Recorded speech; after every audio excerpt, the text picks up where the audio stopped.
یہ شیخ نے جو باتیں عرض کی ہیں، بیان کی ہیں، اس کا کچھ حصہ میں نے اپنے الفاظ میں بیان کرنے کی کوشش کی ہے۔ ہاں، یہ کہتے ہیں کہ اللہ کے نبی صلی اللہ علیہ وسلم نے جو دین پیش کیا، وہ دین اگر ہم غور کریں کہ کن لوگوں کے پاس اپنی صاف ستھری اور بغیر کسی تبدیلی کیے ہوئے شکل میں موجود ہے، تو بلا تردد ہم کہہ سکتے ہیں کہ روئے زمین میں ایسا دین آج کسی کے پاس، کسی گروہ کے پاس ہے۔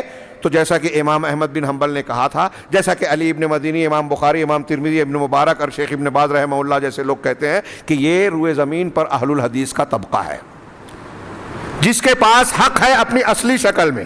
یہاں افراط و تفریط نہیں نظر آئے گا۔ قرآن و حدیث کو یہ ایسے مانتے ہیں جو میں نے سلسلہ بتایا، لا تزال طائفۃ من امتی والی حدیث کو دماغ میں رکھیے کہ ایک گروہ ہمیشہ حق پر قائم رہے گا، تو ہمیشہ قائم رہے گا، نبی صلی اللہ علیہ وسلم سے لے کر آج تک اور آج سے لے کر قیامت تک قائم رہے گا۔ یہ نبی صلی اللہ علیہ وسلم کی پیشین گوئی ہے، اور یہ بھی ان کے لیے خوشخبری ہے اللہ کے رسول کی زبان مبارک سے کہ مخالفین ان کا کچھ بگاڑ نہیں پائیں گے۔ تکلیف ہوگی، امتحان اور آزمائش آئے گی، لیکن بگاڑ نہیں پائیں گے۔ آپ دیکھیے کہ دنیا میں اہل الحدیث کے خلاف کتنے لوگ ہیں، لیکن اہل الحدیث کو دنیا میں کوئی ختم نہیں کر سکا اور نہ کر سکیں گے، کیونکہ اللہ تبارک و تعالیٰ ان کے ذریعے سے اپنے دین کی حفاظت کر رہا ہے۔ اور یہ جو طبقہ ہے یہ اللہ کے دین کا محافظ ہے زمین پر۔ امام اوزاعی کہتے ہیں کہ دنیا میں اہل الحدیث اللہ کے دین کی حفاظت کرنے والے ہیں، اور آسمان میں فرشتے۔ قرآن اور حدیث کی حفاظت یہی طبقہ کر رہا ہے۔ اور اللہ کے رسول صلی اللہ علیہ وسلم کا جو فرمان ہے کہ جو شخص بدعتیوں کو دیکھے گا ایسا کام کرتے ہیں جس کا حکم نہیں دیا گیا، کہتے وہ ہیں جس کو کرتے نہیں، اور کام وہ کرتے ہیں جس کا حکم نہیں دیا گیا۔ مسلم شریف کی حدیث میں عبداللہ بن مسعود کی ہے، ایسے لوگوں کو جو دیکھے گا جو ہاتھ سے ان سے جہاد کرے وہ مومن، جو دل سے زبان سے جہاد کرے وہ مومن، جو دل سے جہاد کرے وہ مومن۔ یعنی اہل سنت والجماعت کی اور اہل حق کی ایک پہچان یہ ہے کہ وہ باطل پرستوں اور بدعتیوں کو دیکھیں تو ہاتھ سے زبان سے جیسی طاقت اور قدرت ہے اس کی مخالفت کریں، بدعت سے سمجھوتا نہ کریں۔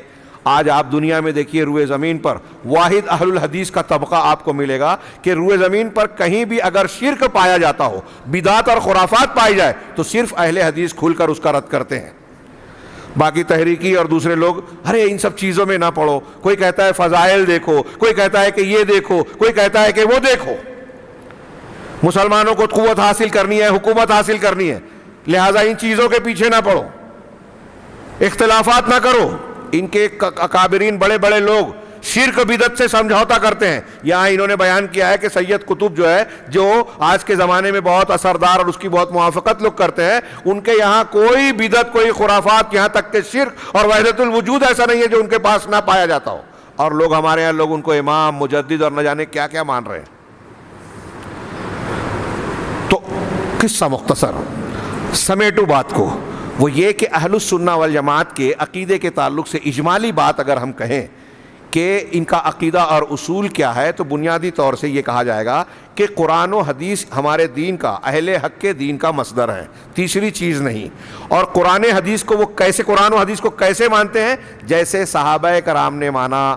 یہ جو میں نے کچھ آیتیں اور حدیثیں پیش کی کہ جو میرے اور میرے صحابہ کے طریقے پر ہو، جو حق کے واضح ہو جانے کے بعد رسول کی مخالفت کرے اور مومنین کے طریقے سے ہٹ جائے، تو ان آیتوں سے یہ پتہ چلتا ہے کہ قرآن و حدیث کو ویسے ماننا ہے جیسے صحابہ نے مانا۔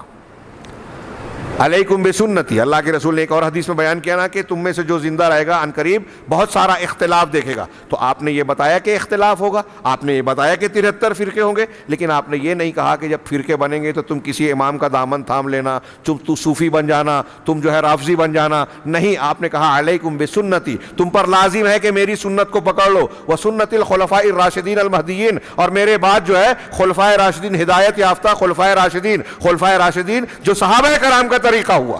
آپ خود یہ تلقین کر رہے ہیں۔ تو اب ہم یہ دیکھیں کہ جو قرآن و حدیث میں عقیدہ بیان کیا گیا، جو قرآن و حدیث میں عبادات ہیں، جو قرآن و حدیث کے احکام ہیں، حلال حرام ہیں، اصول ضابطے ہیں، اور صحابہ نے جیسے سمجھا ہے وہی حق ہے، وہی دین ہے۔ اس سے ہٹ کر جو ہوگا وہ بدعت ہے، خرافات ہے، دین سے ہٹ کر ہے۔